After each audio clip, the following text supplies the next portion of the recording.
Welcome to the Thought Leadership Podcast, where we share insights on how you can become the go-to thought leader in your niche.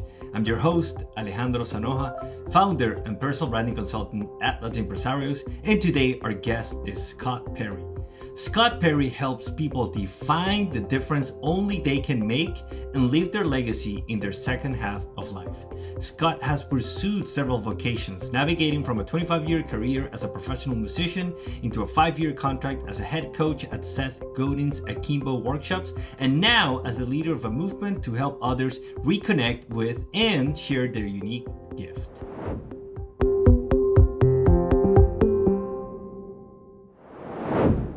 Well, Scott, I'm excited for this conversation. In preparation for it, I was going through your website, through your profile, and there was a phrase that you mentioned a lot about preparing for the game of the second half of your life.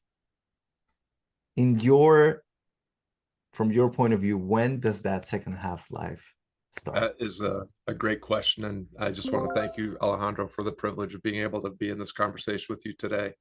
The second half of life is a phrase that I have heard articulated by Father Richard Rohr, who wrote a fabulous book called Falling Upward. There's other folks David Brooks mentions. He talks about this a little bit in The Second Mountain.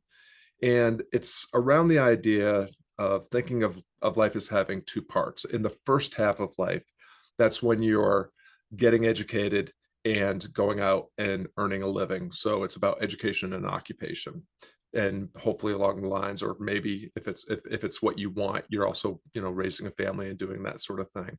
The second half of life is when we're either nearing the end or have already ended our obligations around raising a family, earning a living, and we are seeking to find a little bit more fulfillment and forge a little bit more meaning from our life by tapping into our inherent unique gifts. So the second half of life often begins in midlife. Sometimes it begins with a midlife crisis. But in my work, helping people define the difference only they can make so they can live their legacy in the second half of life by defining the difference only they can make and play their game all in and full out.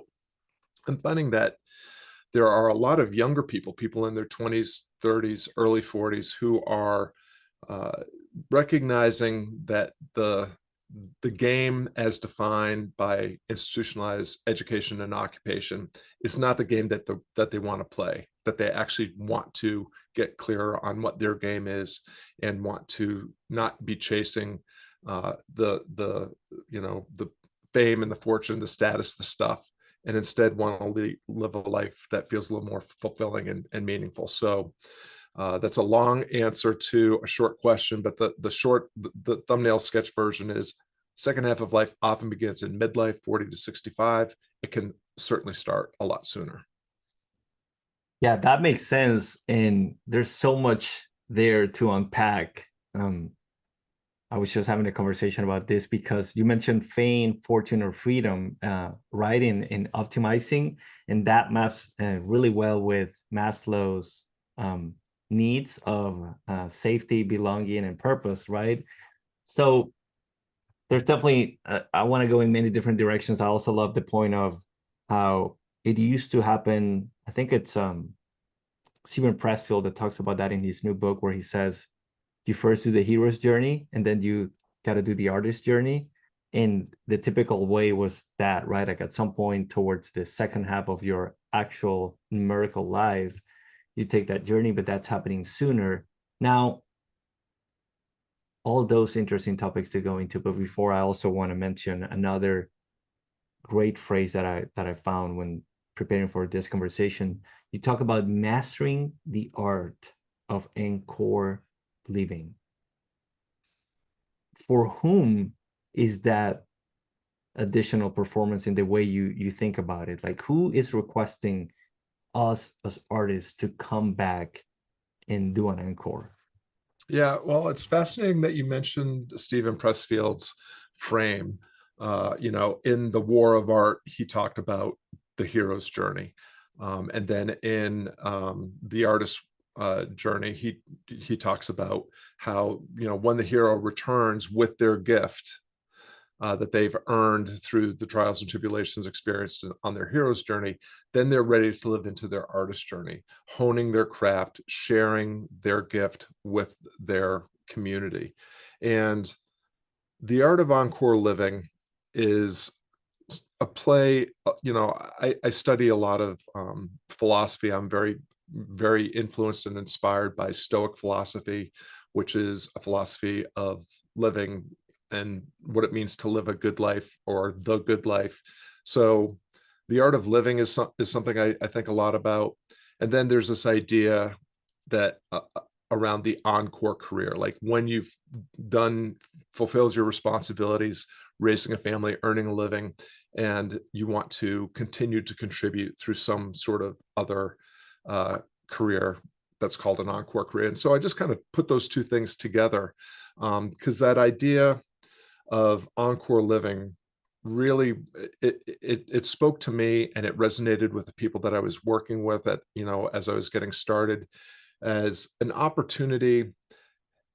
Some people might think of it as like redefining ourselves or rebuilding ourselves, or you know having a whole new opportunity, a second chance at I think of it more as, I think that we are all not so much inventing ourselves or reinventing ourselves. I think we're just emerging. The Bhagavad Gita talks about dharma, and dharma is usually translated as sacred path or sacred duty, but it's really, the Bhagavad Gita is a book about hearing and heeding the call of vocation, listening to your life speaking to you so it can speak through you. And we all, the idea is we all have this unique gift, this promise that we have within us, that we are intended to develop and share with the world.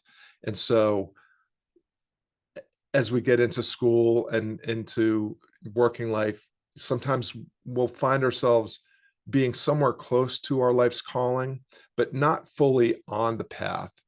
Stephen Cope wrote a fantastic book called The Great Work of Your Life, where he talks about, like, if you're just a degree or two off of your life's true calling, you might as well be a mile off. And so I think most of the time we do a pretty good job of getting somewhere close. But the idea of encore living is now we're going to get it fully dialed in, and we're going to get fully on our sacred path, fulfill our sacred duty, heed the call of vocation, and develop and deliver the difference only we can make, some sort of endeavor that we can do with and for people we care about, to help make things better, to help us find fulfillment, forge meaning, and make the difference only we can make. So that's a little bit of how I think about all that. I want to go deeper into that point, Scott, because you have a yes answer to a dichotomy in, I don't remember exactly what it is, but I found it and I have it in my notes. And you have yes an answer to what I believe to be false dichotomies. So it seems to me that the recipe was, you got to follow responsibility first, and then you are allowed to find meaning, follow your values and your gift, and make a difference. And you mentioned, yes, the majority of people would do it in the second in the second half of their life, but now younger people are maybe doing it earlier. How are people getting, what do you think most people are getting wrong about this double factor problem of, do I do what I have to do to survive, versus do I do what I need to do to thrive and bring my gift to the world? Yeah, that's a great question. In terms of the generational aspect of it, I was born in the last year of the baby boomers. And, you know, I just grew up in a generation and in a place where you kind of you did what you were told. I mean, it wasn't like there were options. Nobody was asking, like, hey, you know, what really lights you up, and how can we help you do more of that? How can we help you explore your purpose or find your passion? You know, we did what our parents told us. We complied with what our peers were doing. We went to school, which was compulsory, and we followed the curriculum when we sat in straight rows and kept our heads down and did our work and tried to get the right answers. Um, and there was just never any other way other than following this kind of prescription that we were given that, you know, do what your parents say, go to school, get good grades, so that you can go to another school, get good grades, so that you can get a good job, work your way up the ladder, you know, buy a house, find a spouse, have some kids, buy the car, and then at the end of your career, you can retire and sit on your porch, you know, and wait to die, or maybe work in some golf. What I think in a lot of ways, the advent of the internet, you know, and having all this knowledge made available. I mean, you can, you know, people have different opinions about social media and all the you know, things like Wikipedia, YouTube, and all these other things that are available. They're just tools. It's just information, and how you know, what information you seek out and what you do with it, that's and really entirely up to you. And I think as we've as younger people have been exposed to other ways of being in the world, and are able to, you know, learn from the great masters of, you know, Encore living, whether that's from Buddhist philosophy, Taoist spirituality, Stoic philosophy, just knowledge leaders in this space. They've been able to wake up sooner to the idea of, hey, maybe this isn't the only way. Maybe I don't have to do what everybody is telling me to do. And I think that younger people also realize the, you know, the false promise of the pursuit of happiness. Most of us that have chased the American version of the pursuit of happiness, which is make a lot of money, have found it to be empty. It doesn't lead to happiness, true happiness, sustainable happiness. Doesn't really lead to our ultimate health and well-being. And so, as younger people that I'm working with have decided sooner rather than later to get in touch with, reconnect with, develop their unique gifts, and figure out a way to either do that on the side of doing something else or make that their full-time vocation. Um, they've been willing to sacrifice some of the things that we were taught to pursue, like big houses in the suburbs, new cars every couple of years, expensive education, you know, at famous institutions and things like that. So I think it's always been available. It's just it's more accessible in this day and age. And so I think that's the reason why people my age frequently entered Encore living in midlife, and younger people are entering it at a younger age. Yeah, that makes a lot of sense. And I want to go deeper into one of those points that you mentioned, because you mentioned money. That's the promise at the end, the pot of gold, right? Like at the end of the rainbow, that was the American dream. And people go there and realize that it's not as fulfilling.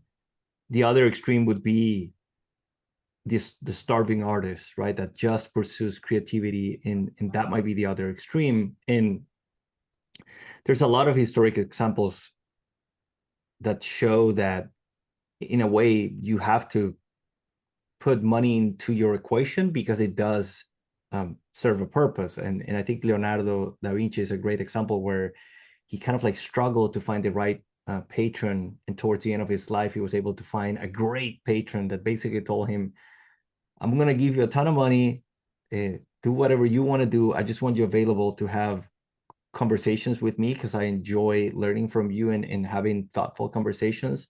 I'm blanking on the name of the king, but he struggled throughout his life, right? Like he had to return some work that he didn't finish and give some money back, etc. So how do you think, if we are all thinking, okay, I'm not just a hero fighting monsters, I'm actually an artist. How do I make a living while making a difference? How do I find, if all artists need a patron, how would you invite people to think about what a patron is, right? Like, is it an external? Is it a job? Can you do it for yourself? And then how do you build a relationship with your patron, whomever or whatever that is in your life? Yeah. Well, I made a living for 25 years as a professional musician, so I'm very familiar with what it's like to actually make a living doing the thing that you love. And you know what I would assert is it things like money. Money is a resource, um, and it's certainly a helpful resource. It's a way that you can get closer to the things that you might want in life, but it's not a great end in and of itself. So if you are pursuing prestige or prosperity, fame and fortune, however you want to phrase it, it might be worth considering whether or not that's what you really want. Because what I have found, and I've worked with people that are very well known, and I have worked with people that are very wealthy, and their fame and fortune has not brought them the happiness that they thought it was going to bring them. In fact, um, even though they've achieved quite, maybe they achieved their original goals, they couldn't help but chase more because it didn't fulfill them in the way that they wanted it to. And you mentioned the idea of a starving artist, and I'm a big advocate of not. I think the starving artist archetype is actually just a really seductive way of hiding from doing your best work, living into your actual creative gift. Uh, Patronage is certainly one way that an artist can have the freedom to do the work that they want to do. I'm more interested in creative people, artists who who recognize their gift, are developing their gift, and are looking for ways that they can share that gift with the right people. One of the things that we do at the Art of Encore Living is we help people dial in the difference only they can make by defining who they really are, what they're really good at, and where they really belong. And when you start to get clarity around those three things at the intersection is where your vocation, your calling, the difference only you can make, the work you're meant to do, your unique gift, your whatever you want to call it, that's where it is. And if when you start from there, it then becomes that then it's time to start making some decisions and doing some things. So for instance, uh, I made a living as a musician for a long time, and I did that while I maintained a happy marriage. I raised two boys. We homeschooled them. They often went on the road with me, and I will have musicians come up to me still saying, "I want to do what you did. How do I do that?" And I tell them, "Don't." And they always look at me like, "What do you mean?" I was like, making a living doing your craft, you're doing your art, out there for sale, is a really strenuous occupation. And the thing that most people don't realize is if you're going to be a professional musician making a living doing that, you spend about 80% of your time doing work that you really detest, booking gigs, hiring bands, practicing, getting on the road, trying to get paid at the end of the night, all these things that are really not a lot of fun. And you spend about 20% of your time doing what you actually signed up to do, which is performing in front of audiences. The only reason to do that as a full-time occupation is if you can't do anything else. I tried to leave music behind several times over 25 years, and I couldn't do it. That was my calling at the time. It was what I was meant to do, and I couldn't not do it and be happy. And one of the things that really helped me was understanding that this was the work that I get to do. It wasn't work I had to do. It was a decision I made, a choice that I'd made. And having made that choice, I tried to bring as much generosity into doing and sharing that work, and also have, profound gratitude for every day that I was able to do that work. And a lot of people that become full-time musicians, I find, uh, aren't able to sustain that kind of gratitude and generosity. They become a little bit jaded, embittered. They feel like they're not getting the breaks, and they're not getting the gigs that they deserve, and all that sort of thing. And they end up conspiring in their own unhappiness. So I don't think there's anything wrong for a creative person to do the work they have to do to make a living, so that they can do the work that they get to do, their, build their passion project, side hustle, their vocational endeavor kind of on the side. Um, I think that's a better way, because it, again, turning your hobby into your job uh, is a likely recipe for turning your hobby into something that you don't enjoy as much as you wish you could. Oh, absolutely. And I'm blanking on the book, but there's an author that mentions that if you put too much pressure on your art, you're gonna crush it. But then, so would you recommend, we're talking about art versus craft, right? Like if you do it to create a unique emotion, whoever is experiencing it, for you and for the other person, that's art. If you're recreating something with some specs for a particular need, that will be craft. um, then you could decide that your living, how you make your money, it's not going to be related at all to your art. It's going to be completely separated. So you can be your own patron. I'm going to work as an engineer by day. I'm my own patron so that I can create paintings by night, and art, craft, in professional life separated. Or, which happens with a lot of writers, oh, I'm going to work in marketing and be in journaling so that I can work on my craft that helps me work on my art in a way. Out of all those and the different routes, are any, we talked about, hey, definitely do not put a lot of pressure on your art, because not a lot of people are gonna take it, and they're gonna have that confusion between art and craft, and that's going to crush their passion and their energy. What are other ways that you see that would lead to a good outcome, in terms of, do you try to work on a craft that it's related to your art, or would you recommend, no, best case scenario, don't even relate it and let your art be completely separate? I think the only answer that I feel comfortable sharing is it depends. It really depends on the person. And um, I thought you were going to answer it yes. so it's a yes. And I mean, this is the thing, is that there's not any one formula for artists to succeed. We're all born with different temperaments and tolerances and talents.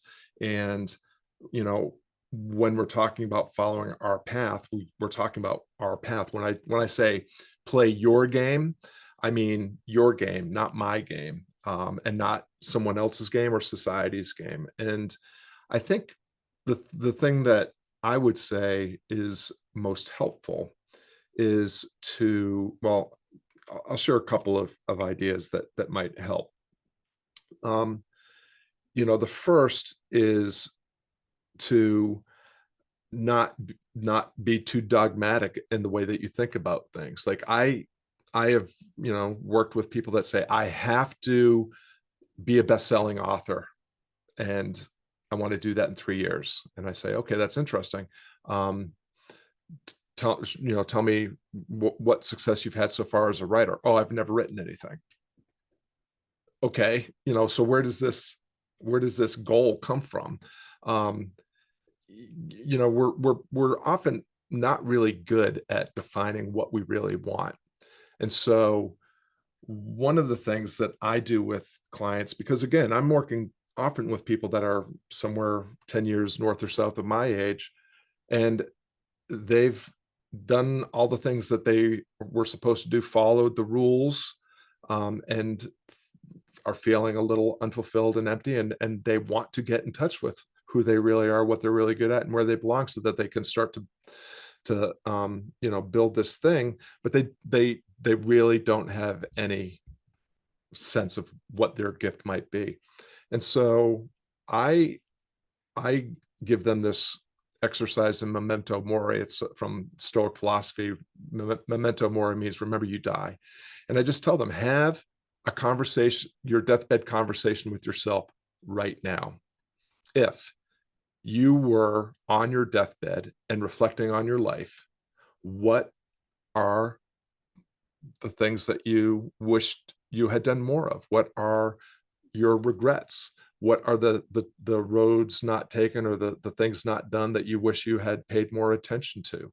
Um, because if you can figure out what it is that you could that you should and could afford to spend less time on, and the things that wish that you would had spent more time on, then you can start to live into that right now. And so I think that's one way to start to think about, what do you really want to do with your life. The other is, I've referenced this Venn diagram. Who are you? What are your core values? What are your guiding principles? What's the vision of the world that you would like to live in, that you would like to help create? That's who you really are. What are your innate talents, the things that you just were born with a natural instinct and intuition and proclivity for? Sure, you learned things, these hard skills at school and on the job, and maybe some of those are things that actually leveraged your talents, and maybe the soft skills of human to human connection, communication, collaboration, creativity that you've been honing ever since you exited the womb. Maybe some of those also are the kinds of things that really light you up. So find the things that you um, are naturally good at, that you actually really enjoy, the things that fill you and energize you rather than exhaust and deplete you. And then the last part is actually the easiest. Where are the people who share your values and need your talents to enhance their lives? Because at the intersection of those three things, I'm not saying that you can, like, answer three questions and get it, but it's going to be pointing you in the right direction. And once you have articulated what you want well enough, then it's time to start taking small steps into possibility, and trying and testing ways that you can start doing the thing that you want to do. And the thing about this kind of small step approach is time and randomness are always going to win. Time is going to pass, and random things are going to happen. We cannot possibly, as we are pursuing our path, know what all the obstacles or opportunities that we didn't see at the beginning and are going to arise. And so you will have to be walking this path mindfully and present, because you may have to make adjustments to your goal, to your strategy. But the thing about this kind of pursuit is you'll end up where you're supposed to be, even if it's not exactly where you initially said you wanted to be. And the last thing that I'll say is, I've mentioned the trap of pursuing prosperity and prestige as ends in and of themselves. Fame and fortune is not going to provide you with the fulfillment and meaning in your life that you really want.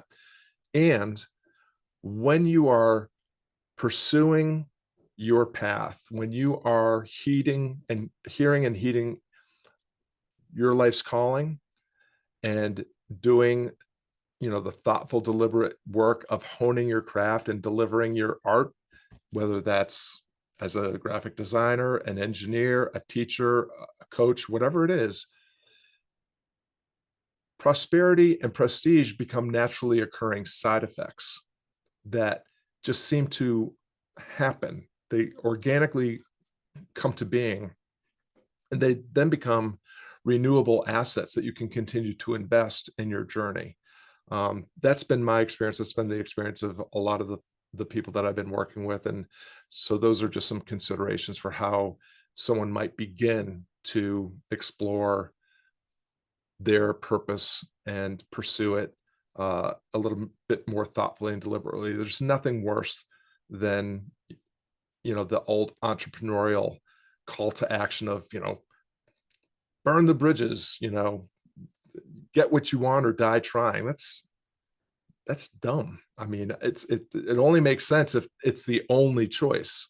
Um, Otherwise, why would you not uh, try to mitigate risk and not make it a zero sum game? If you want to play Russian roulette, you'll win 5 times out of 6, but that 6th time you're out of the game completely. So it's not a game that I would recommend.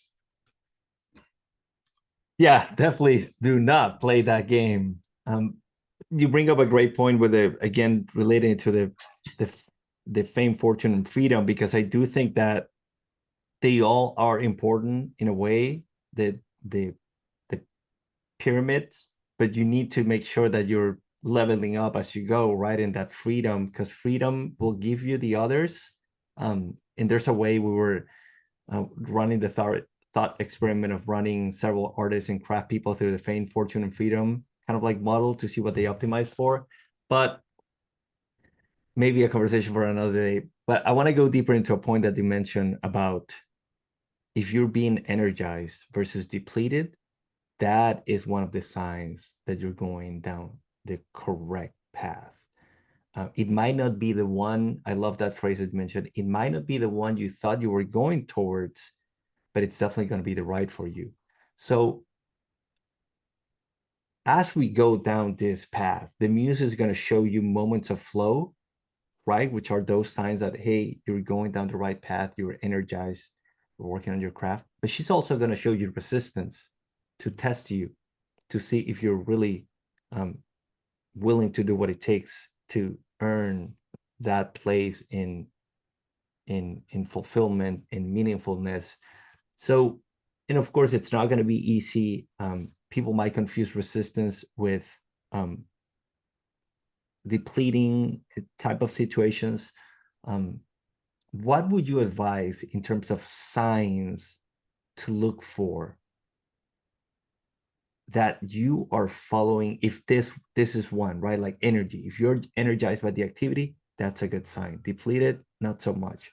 Are there any other signs that we can be aware of, or any other questions that maybe yearly, quarterly, or every so often we can ask ourselves, like the memento mori question, to make sure that we are going in the right direction? Mm. Yeah, it's a great question. Well, I think to circle back to the, is what you're doing energizing or exhausting you? I call that my zest barometer. So if I am consistently feeling like what I'm doing is energizing me, I'm pretty sure that I'm doing the right thing the right way. If I am consistently feeling a little exhausted or depleted, it's an indicator that I'm either doing the wrong thing or I'm doing the thing wrong. And the zest barometer is just a way of kind of checking in, because if you as you very clearly articulated, and it was a really good point, you can be doing the right thing and experiencing a period of feeling exhausted or depleted. And if you recognize that, then you can start to play with, well, how am I doing this? How could I do this differently? Do I have to do this to get to what I want? So one of the things that we're kind of talking about here is, when you have enough clarity about your life's calling, and you have enough clarity about the strategy, whatever the work is, the daily discipline that you're going to employ to get closer to doing what you are called to do. We're talking about systems, and we need to think about systems reliability. System reliability basically says that the efficiency of any system is only as effective as the product of the efficiency of all the component parts. And so, just to give a kind of an everyday example, if you think of my computer as a system, then I have a computer, I have an outlet, and I have an electric bill. So as long as I've paid my electric bill, my computer is plugged in, and my computer is in good working order, I have a system that will work a very large portion of the time. But when you factor in that there's the human component, and I forget to plug it in, I forget to pay my electric bill, suddenly I'm the weak link, I'm the inefficient, the big inefficiency in the system, and I need to fix that. And in most systems, the human component is going to be the weakest component. So when I am working with people that are defining their calling and trying to set themselves up to start you know making the difference only they can make and doing the work that they're meant to do now, we come at it from first principles thinking. So for instance, I work with a lot of people in midlife that have decided that they want to do something that looks a lot like what I do, which is I've been able to craft a coaching business where I'm working about 10 hours a day with 10 clients a month, and I'm making a full-time living doing that. And I crafted that lifestyle business because I wanted a business that fit around my life instead of the other way around. I mentioned that right before we got on the call that my grandson is here. Um, when my son and daughter-in-law announced that they were going to have a baby, we raised our head and said, we want to be the daycare. So for 8 or 9 hours a day, my wife and I are taking care of our grandson. When we raised our hand to do that, we, looked at each other and said, wait a minute, you and I both work about 10 hours a day on our respective online businesses. How are we going to make a living and take care of our grandson? So I spent a year figuring out, like, what are the fundamentals? What are the things that are required for me to have a thriving business? Well, it's the same thing that's required for any business. If I come at it from first principles thinking, I need an offer that's irresistible enough, an audience that is eager enough to look at that offer, and I need a simple sales strategy, sales success strategy that will get that offer in front of enough of the right people. And so I got really clear about what exactly I do, who exactly I do it for, and I spend 30 minutes a day sharing content that leads to conversations that I turn into calls that I'm able to close into sales. And I can literally spend 2 hours a day or less creating content, sharing it on social media with my email list, that allows me to do what I love, which is helping other people do more of what they love. And I have all that other time to spend, with my grandson and with my wife. So I think, you know, come at what you want from first principles. What's necessary to achieve the thing that I want to do, and everything else has to be set aside.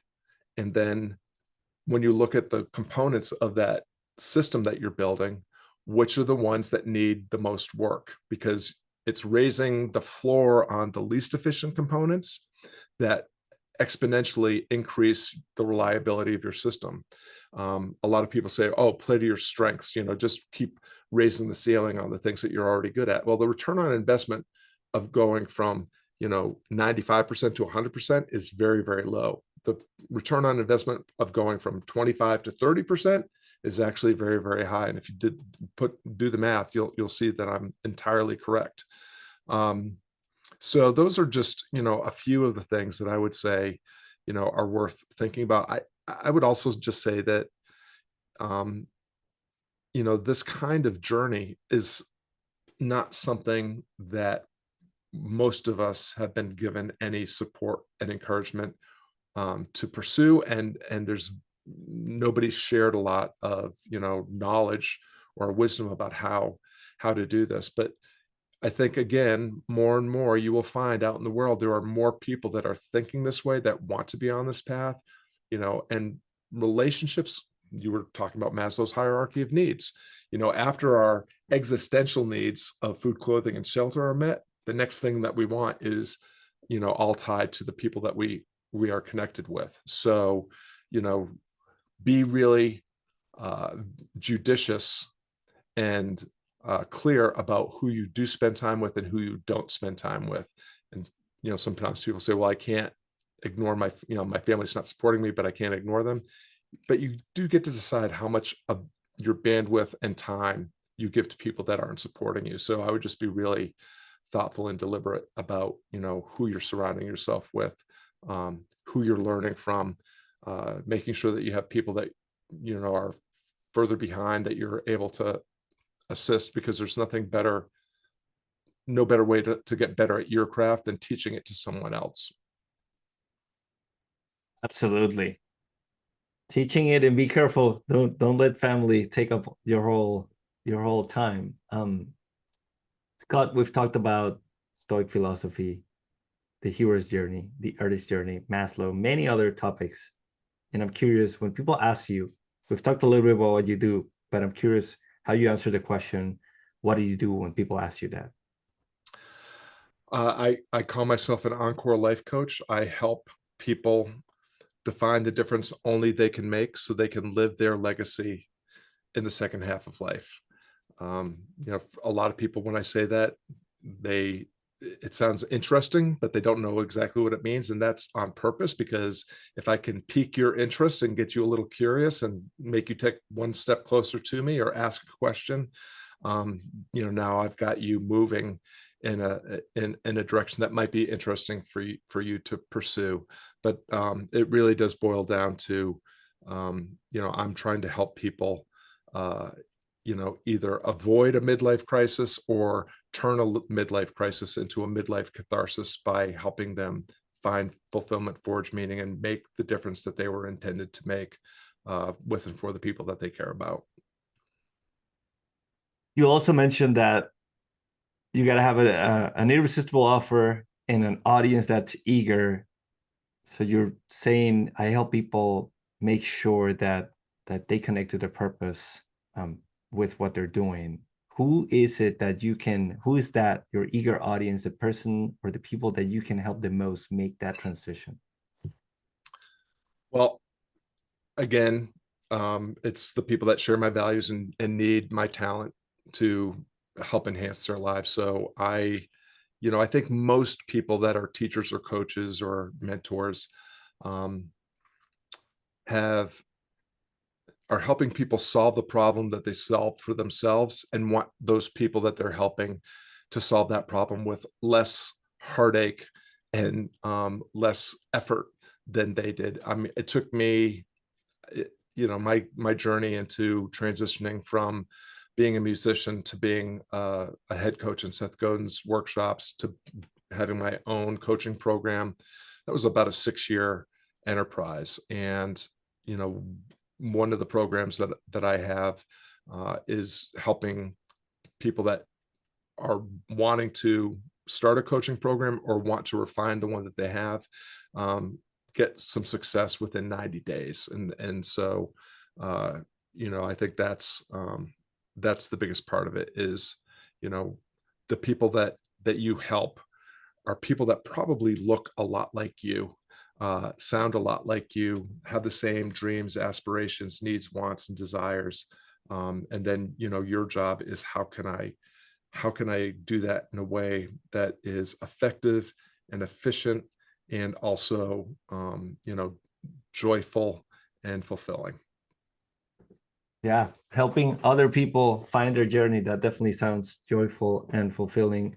Scott, I have a ton more questions that I want to ask, but I know you want to get back to your grandson, so I want to be respectful of your time. Is there anything else? We'll link to your page and to your LinkedIn profile, but is there anything else that you would like to share with the audience before we close?